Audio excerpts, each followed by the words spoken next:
Trent Bradshaw with Bradshaw Financial Planning, and thank you for joining us for Mind Your Money. Today is April the 29th, 2020, roughly about 12 noon. Wanted to bring you an update on the market and some of the economic data that Brandon and I are following in order to make justifications on what we're doing in the portfolio.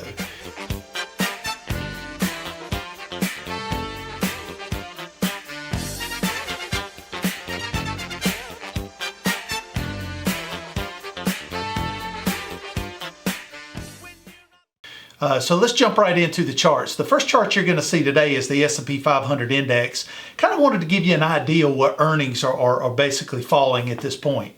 As of right now, 172 of 498 companies have reported earnings as far as the S&P is concerned.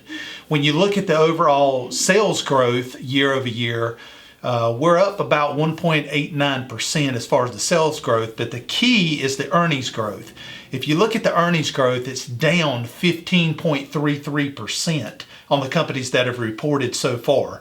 And this is kind of what we expected with what we're going through in regards to the COVID-19 situation. We figured companies would come in with slower earnings.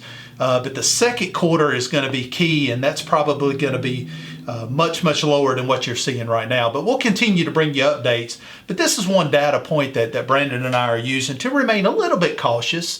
And we'll talk a little bit about the portfolios in just a second. The second slide I want to touch on is basically the economic data, not only from the United States, but from around the world, globally. If you look at this chart, we just made it simple. If you see red, we're seeing a rate of change that is actually slowing.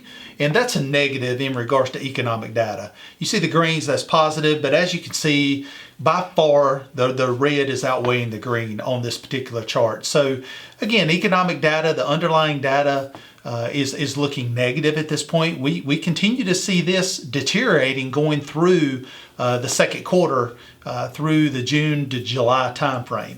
So again, we'll focus on that.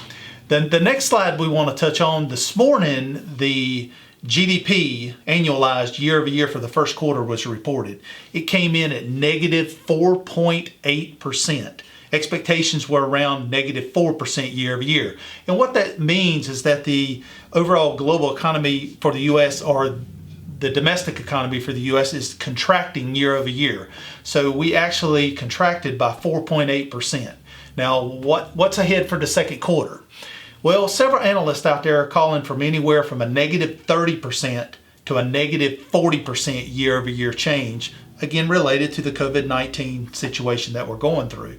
But what that does is that's going to define a recession. So right now we are looking at almost a certain that we are in a recession right now. Again, another cautionary flag that we're paying attention to.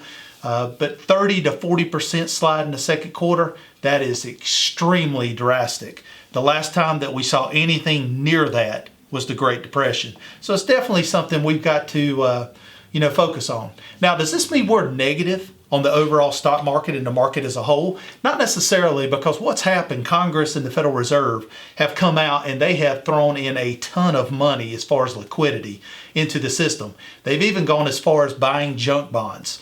When they buy junk bonds, that freed up the market. There was a credit tightening, the liquidity tightening that we were seeing was creating some problems there. It looks like the liquidity event that they put out into those bonds has alleviated some of that in the near term. The question is, will it continue for the long term, and will it continue to help for the long term?